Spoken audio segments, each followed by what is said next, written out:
Hello cinephiles, welcome to the 16th episode of the boys comic series, जहां मैं 17th और 18th issue को cover करूंगा। पिछले एपिसोड में आपने देखा 6 महीने से द सेवन में हैरेसमेंट और बेइज्जती होने के बाद एनी अपने होम टाउन वापस जाती है अपने बॉयफ्रेंड ड्रमर बॉय से मिलने के लिए। पर वहां जाकर उसे पता चलता है कि ड्रमर बॉय उसके पीठ पीछे ऑलरेडी एनी को चीट कर रहा था। जिसके बाद एनी चर्च में जाती है और वहाँ भी कोई जवाब ना मिलने के बाद वो अपने फेथ और रिलीजन से भी विश्वास खो देती है। जिसके बाद वो उसी पार्क में चले जाती है जहाँ वो और ह्यूई पहली बार मिले थे। दूसरी तरफ लेजेंड ह्यूई को बताता है कि ब्लार्नी वापस आ गया है और ह्यूई को उसे दोबारा मारना होगा, और ह्यूई लेजेंड से इस मिशन के बारे में बुचर को बताने से मना कर देता है और उसी पार्क में चला जाता है जहाँ एनी बैठी थी। जिसके बाद ह्यूई एनी से मिलता है और उसका मूड ठीक कर देता है। दूसरी तरफ फीमेल अपने मर्सिनरी वाले काम पर गई होती है, पर फ्रेंची वहाँ उसे रोक कर समझाता है कि क्यों ये सब गलत है। जिसके बाद वो और फीमेल वहाँ से बिना किसी को मारे चले जाते हैं। साथ ही बुचर और एमएम को सेवन और विक द वीव के प्लान के बारे में पता चल जाता है और ह्यूई को ब्लार्नी की लोकेशन के बारे में। जिसके बाद ह्यूई एनी के साथ डेट पर जाता है और एनी और ह्यूई का बॉन्ड और भी ज़्यादा स्ट्रांग हो जाता है। अब आगे कहानी स्टार्ट होती है एमएम से, जो कि किसी अपार्टमेंट के बाहर खड़े होकर कुछ सोच रहा होता है। जिसके बाद वो बुचर से उनके पुराने दिनों के किस्से सुनाने लग जाता है। जिसे सुनकर पीछे खड़ा बुचर कहता है, देखो दोस्त, अगर तुम यहाँ पुराने दिनों की बातें करके टाइम पास करना चाहते हो तो मुझे कोई प्रॉब्लम नहीं है, पर यह बात हम दोनों को पता है कि इवेंचुअली तुम्हें अंदर जाना ही पड़ेगा। ये सुनकर एमएम अंदर जाने लगता है। बुचर कहता है, मैं तुम्हें कल सुबह लेने आऊँगा, ठीक है? एमएम जवाब देता है, ठीक है, और अंदर जाते हुए आवाज़ लगाता है, मॉमा। और तब हमें पता चलता है कि एमएम अपने घर में अपने मम्मी से मिलने जा रहा होता है। ओके, तो इससे पहले आपको लगे कि मैंने सही से समझाया नहीं या मैंने कुछ मिस कर दिया है, मैं यहाँ क्लियर कर देता हूँ कि एमएम अपने घर में क्या करने गया है और उसकी मम्मी कौन है और क्या है। ये चीज़ आपको अभी समझ नहीं आने वाली है और इस चीज़ को हम डिटेल में आगे आने वाले वॉल्यूम्स में देखेंगे। तो फ़िलहाल आप बस नॉर्मली से देख लो और बाद में आपको समझ आ जाएगा कि यहाँ क्या हुआ था। तो चलिए आगे बढ़ते हैं। नेक्स्ट सीन में हम देखते हैं ह्यूई को, जो कि फिर से उस वैन में जाकर टीनेज किस की बातों को सुन रहा होता है। टीनेज किस की बातों से पता चलता है कि टीनेज किक्स भी इस ब्लार्नी को पसंद नहीं कर रहे थे और फिलहाल वो एक प्लान सोच रहे थे कि कैसे ब्लार्नी को बिना किसी को शक हुए पब्लिक के सामने एक नॉर्मल ब्लार्नी की तरह रिप्रेजेंट करा जाए। इसी बीच ह्यूई ब्लार्नी को मारने के लिए हथियार तैयार कर रहा होता है, लेकिन टीनेज किक्स की बातें सुनकर, जैसे कि ब्लार्नी बस एक जिंदा लाश है, ये सब बातें सुनकर ह्यूई का मन बदल जाता है और ह्यूई खुद से कहता है, नहीं, मैं ऐसा नहीं हूँ, मैं किसी को बेवजह नहीं मार सकता। और ऐसा कहते हुए ह्यूई वापस जाने लगता है। पर तभी हम देखते हैं कि ब्लार्नी क्लॉल करते हुए ह्यूई की वैन के नीचे लटक जाता है और ह्यूई के साथ ही उसी वैन के थ्रू आ जाता है। फिर सीन चेंज होता है जहाँ स्टारलाइट 7 के हेडक्वार्टर्स में वापस आ गई होती है। और जैसा कि हमने देखा था कि पिछले शो में द 7 की जो मीटिंग हुई थी, जिसमें उन्होंने विक द वीव की स्पीच के बारे में बात करी थी, उस मीटिंग में स्टारलाइट नहीं थी और इस बात के लिए स्टारलाइट को डांटने का काम टीम ने क्वीन मेव को दिया होता है।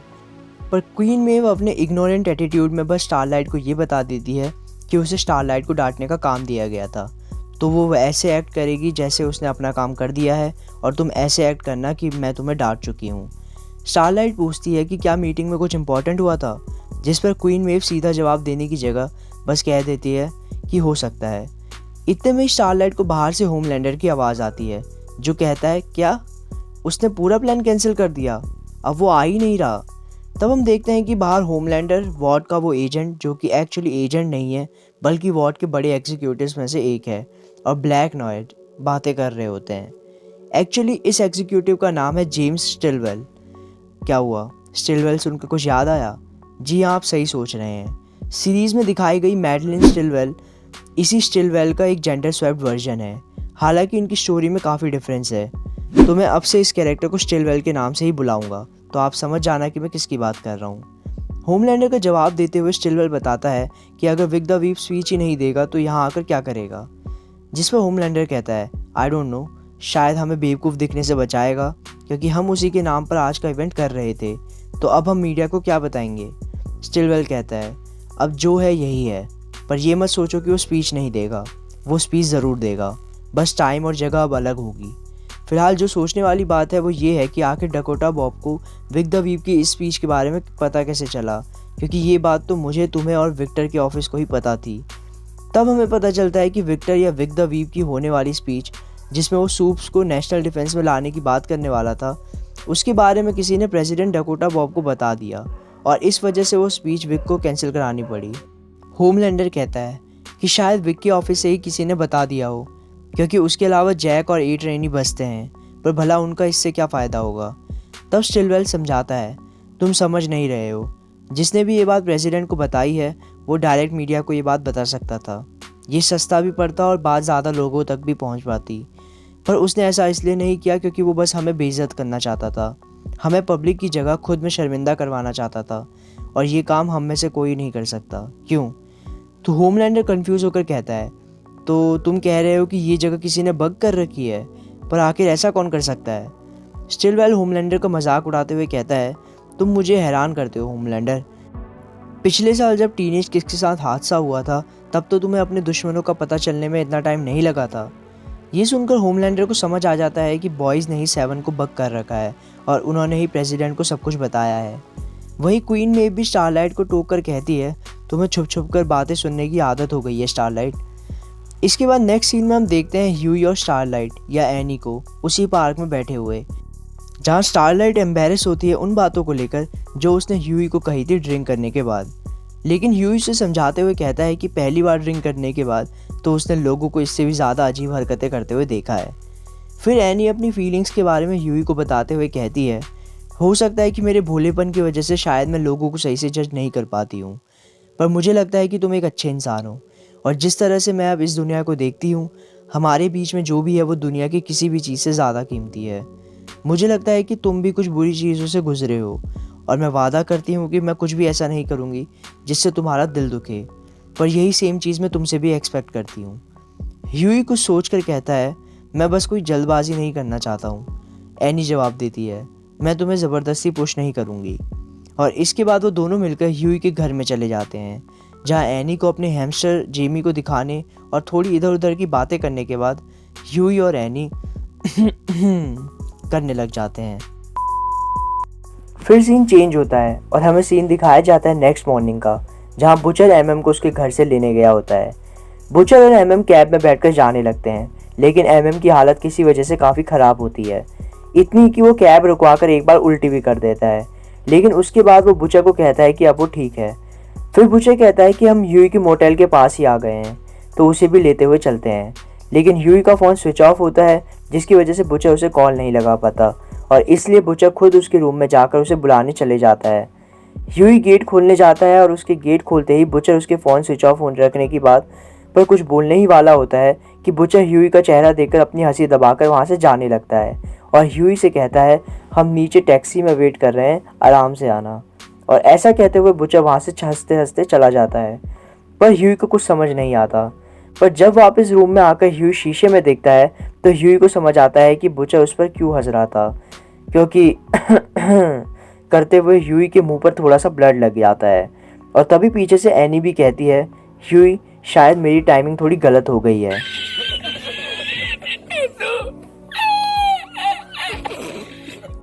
ह्यूई तैयार होकर कैब में जाता है, जहां बुचर और एमएम उस बात पर फिर से हंसने लग जाते हैं और ह्यूई का मजाक बना देते हैं। वहीं एनी भी वहां से उड़कर चली जाती है। इन दोनों के जाने के बाद हम देखते हैं कि ब्लार्नी, जो कि ह्यूई की वैन में चढ़कर चुपके से उसके साथ आ गया था, रेंगते हुए ह्यूई के कमरे की तरफ जाने लगता है। वहीं दूसरी तरफ ह्यूई को याद आता है कि जल्दबाजी में अपना फ़ोन लाना तो भूल ही गया, और इसलिए वो कैब से उतरकर वापस अपने रूम में जाने लगता है, जबकि बुचर और एमएम बॉयज़ के ऑफिस चले जाते हैं। ह्यूई जब वापस अपने रूम पर पहुंचता है तो वो देखता है कि उसके रूम में ब्लार्नी इस हालत में खड़ा होता है। एक्चुअली खड़ा भी नहीं होता है, बल्कि अपनी पावर्स की वजह से हवा में फ्लोट सा कर रहा होता है। ह्यूई को कुछ समझ नहीं आता और वो ब्लार्नी को देखकर हैरान हो जाता है। इससे पहले कि ह्यूई कुछ करता, ब्लार्नी टूटी हुई लैंग्वेज में कहता है, तुमने मुझे मारा था। ये सुनकर ह्यूई थोड़ा और घबरा जाता है और माफ़ी मांगने लगता है।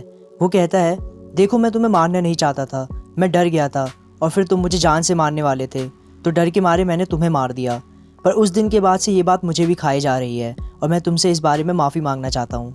और ऐसा कहते हुए ह्यूई रोने लग जाता है। पर इतने में ही ब्लार्नी वहाँ हल्का होना स्टार्ट कर देता है, जिसकी वजह से ह्यूई को वहाँ बाल्टी लेकर खड़ा होना पड़ता है। फिर जैसे ही ब्लार्नी का हल्का होना ख़त्म होता है, ह्यूई बाल्टी को दूसरी तरफ रखने जाता है, लेकिन तभी ब्लार्नी उस हैमस्टर को उठाने लग जाता है। और ये देखकर ह्यूई को गुस्सा आ जाता है, क्योंकि अगर आपको याद हो तो ह्यूई को ये हैमस्टर ब्लार्नी की पैंट से मिला था, जिसका मतलब ये है कि ब्लार्नी इस हैमस्टर को बहुत ही बुरी हालत में रखता था। और इसी बात को लेकर ह्यूई ब्लार्नी पर चिल्लाने लग जाता है, जिसे सुनकर ब्लार्नी भी चिल्लाते हुए ह्यूई के पास आ जाता है और ह्यूई को मारने की कोशिश करने लगता है। ह्यूई भी अपने बचाव में लड़ता है और लड़ते लड़ते ब्लार्नी की गर्दन तोड़ देता है, जिसकी वजह से ब्लार्नी मर जाता है, वो भी एक बार फिर। और बदकिस्मती से इसी बीच ह्यूई का हाथ उस बाल्टी के पास भी चला जाता है। दूसरी तरफ एनी भी 7 के हेडक्वार्टर्स में पहुंच जाती है, जहां वो अपने क्वार्टर में सुबह हुए इंसिडेंट के बारे में सोचकर काफ़ी एम्बेरस फील कर रही होती है। वो खुद से कहती है, मुझे अपनी ज़िंदगी में एक अच्छा इंसान मिला था और अब उससे भी शायद मैं दोबारा कभी नहीं मिल पाऊंगी।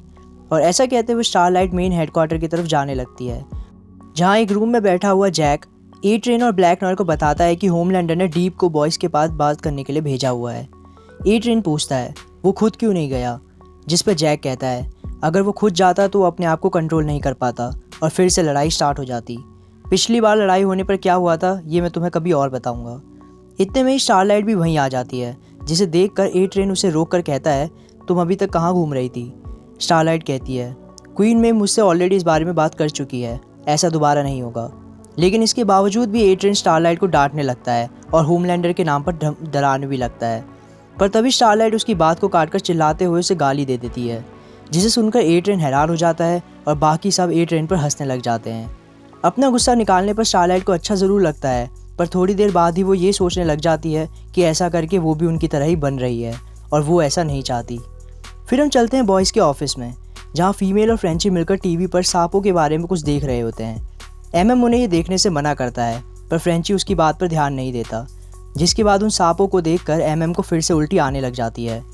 इतने में ही ह्यूई भी वहाँ आ जाता है और एमएम से उसका हाल पूछने के बाद वो बुचर के पास जाता है और बातों बातों में ब्लार्नी की बॉडी को ठिकाने लगाने के लिए आइडिया लेने की कोशिश करता है। ह्यूई कहता है कल रात में CSI नाम का एक शो देख रहा था और वो देखकर मुझे काफ़ी हैरानी हुई कि आजकल लोग कुछ भी करके बच जाते हैं। I mean, अगर तुम्हें किसी को मार कर उसकी लाश ठिकाने लगानी हो तो तुम क्या करोगे। बुचर एक अजीब सी हल्की स्माइल के साथ कहता है मैं क्या करूँगा अगर मुझे एक लाश को ठिकाने लगाना हो और पकड़ा भी ना जाना हो तो। ह्यूई कहता है हाँ। बुचर बताता है सबसे पहले तो मैं बॉडी को एक बड़े से ड्रम में डाल दूंगा, जिसमें पेट्रोल भी डाल रखा होगा। और हाँ, मैं इस बात का ध्यान रखूँगा कि पेट्रोल मैं ब्लैक में ही ख़रीदूँ, ताकि उस पेट्रोल का कोई रिकॉर्ड ना रहे। उसके बाद जिस वेसल या बर्तन में मैं पेट्रोल लाया था उसे बॉडी के साथ रखकर मैं उसमें आग लगा दूंगा। पता है फिर मैं क्या करूँगा। ह्यूई पूछता है क्या। बुचर मजाक करते हुए कहता है अपनी गर्लफ्रेंड को एक नया कैलेंडर गिफ्ट करूँगा, जिसे सुनकर ह्यूई चिढ़ जाता है। तभी साइड से एमएम बुचर को बुलाते हुए खिड़की की तरफ इशारा करता है। तब हम देखते हैं कि खिड़की पर डीप खड़ा होता है। बुचर उसके पास जाता है और डीप कहता है होमलैंडर को पता है कि वाइस प्रेसिडेंट की स्पीच के बारे में तुमने ही व्हाइट हाउस को बताया है। वो जानना चाहता है कि तुम ऐसा क्यों कर रहे हो और क्या अभी भी हमारी डील कायम है। पर बुचर डीप की बेइज्जती करते हुए कहता है अगर वो सच में जानना चाहता था तो वो खुद यहाँ आता, ना कि तुम्हारे जैसे बेवकूफ़ को भेजता। और ऐसा कहते हुए वो खिड़की बंद कर देता है और अंदर आकर एमएम से पूछता है कि क्या उन्हें हमारा कोई बग मिल तो नहीं गया। एमएम कहता है मैंने सारे बंद कर दिए थे, पर हाँ हो सकता है इसके बाद उन्होंने स्कैन करवाए हों जिसमें उन्हें कोई बग मिल गया हो। इसके बाद सीन चेंज होता है, पर आगे बढ़ने से पहले मैं आपका एक ओपिनियन जानना चाहता हूँ कि क्या आप आगे के इश्यूज़ भी इसी तरह 2 इश्यूज़ के सेट में देखना चाहोगे, या फिर पहले की तरह ही सिंगल इशू एक वीडियो में देखना चाहोगे, या फिर पूरी एक स्टोरी लाइन यानी कि 4 इश्यूज़ एक ही वीडियो में देखना चाहोगे। कमेंट्स में मुझे ज़रूर बताना। तो चलिए आगे बात करते हैं। सीन चेंज होता है और टाइम होता है रात का, जहाँ ह्यूई ब्लार्नी की बॉडी को लेकर अपनी मोटेल की छत पर जा रहा होता है। वो सब कुछ बुचर के बताए हुए प्लान के हिसाब से करता है और तभी हम देखते हैं कि साइड में ही बुचर भी छुपकर खड़ा होता है और ह्यूई को देखकर अपने आप से कहता है तुम ज़्यादा पास खड़े हो ह्यूई। और इतने में ही ह्यूई ब्लार्नी की बॉडी वाले ड्रम में आग लगाता है, लेकिन ड्रम के बहुत पास खड़े होने की वजह से ह्यूई नीचे गिर जाता है, जिस पर बुचर फिर से अपने आप से कहता है देखा, कहा था ना। इसके बाद ह्यूई कहने लगता है मुझे नहीं पता मुझे अभी क्या कहना चाहिए, पर मैं तुम्हें कभी मारना नहीं चाहता था, पर हालात कुछ ऐसे थे कि मुझे तुम्हें मारना पड़ा, वो भी 2 बार। I am sorry. पर फिर ह्यूई कुछ सोचता है और कहता है भला मैं तुम्हें सॉरी क्यों कह रहा हूँ, तुम्हारे काम इसी लायक थे, मुझे तुम्हारे लिए सॉरी फील नहीं करना चाहिए। फिर ह्यूई कहता है अब तुम भी बाहर आ सकते हो। तुम्हारी अपनी हंसी रोकने की आवाज़ मुझे आ रही है। जिस पर बुचर आकर कहता है, सॉरी, पर जब तुम नीचे गिरे तो मैं अपनी हंसी को रोक नहीं पाया। ह्यूई कहता है, हाँ मुझे पता है। ह्यूई आगे कहता है, मुझे पता है कि तुम मेरी जगह होते तो तुम बस उसे आग लगाकर बिना कुछ कहे चले जाते, पर मैं इसे इसी तरह से ख़त्म करना चाहता था। फिर ह्यूई बुचर से पूछता है, पर तुम यहाँ कैसे आए? मैं ये खुद करना चाहता था। बुचर बताता है, मैं बस ये देखने आया था कि तुम ये सब कैसे करते हो। पर हाँ, तुम्हारी एक बात सही थी, ये इसी लायक था। पर अगर तुम्हारे दिल में कुछ है तो बेहतर है कि उसे यहीं निकाल दो, चाहे वो सॉरी ही क्यों ना हो, क्योंकि तुम्हारा काम तुम जैसे करना चाहते हो वैसे कर सकते हो। तो कल तुम लेजेंड के पास जाने वाले हो हमारे सीक्रेट जानने के लिए, क्यों, है ना? ह्यूई हैरान होकर कहता है, तुम्हें कैसे पता? बुचर हंसते हुए कहता है, तुम्हें अभी तक समझ नहीं आया ह्यूई, मुझे सब पता रहता है। और ऐसा कहते हुए बुचर टेरर को बुलाता है और वो तीनों वहाँ से चले जाते हैं। और इसी के साथ गुड फॉर द सोल की स्टोरी लाइन भी ख़त्म हो जाती है। इस स्टोरी लाइन में हमें काफ़ी टाइम बाद और पहली बार अच्छे से स्टारलाइट के बारे में बताया गया। स्टारलाइट कहीं ना कहीं आजकल की दुनिया में रह रहे उन लोगों को रिप्रेजेंट करती है जो अच्छाई और भलाई में विश्वास रखते हैं, पर अक्सर लोग उनकी भलाई का फ़ायदा उठा जाते हैं। इस इशू में वो टिपिकल स्टोरी भी हमें दिखती है जिसके लिए बॉयज़ की कॉमिक और सीरीज़ जानी जाती है, और वो है बड़े कॉरपोरेट्स और उनका देश की पॉलिटिक्स पर असर, जैसे वॉट की पहुंच है वाइट हाउस तक। हालांकि मुझे पता है कि इन सब के बीच में आप एमएम को लेकर बहुत कंफ्यूज होंगे, बट आप मुझ पर ट्रस्ट कीजिए कि जब एमएम का ओरिजिन कॉमिक्स में आएगा तब आप खुद ही समझ जाएंगे कि इस इशू में क्या हुआ। बस आपको थोड़ा वेट करना पड़ेगा। तो वीडियो पसंद आई हो तो लाइक, शेयर, कमेंट और सब्सक्राइब कर देना। साथ ही लेटेस्ट नोटिफिकेशंस के लिए बेल आइकन को भी दबा देना। So thank you for watching cinephiles. मिलते हैं नेक्स्ट वीडियो में।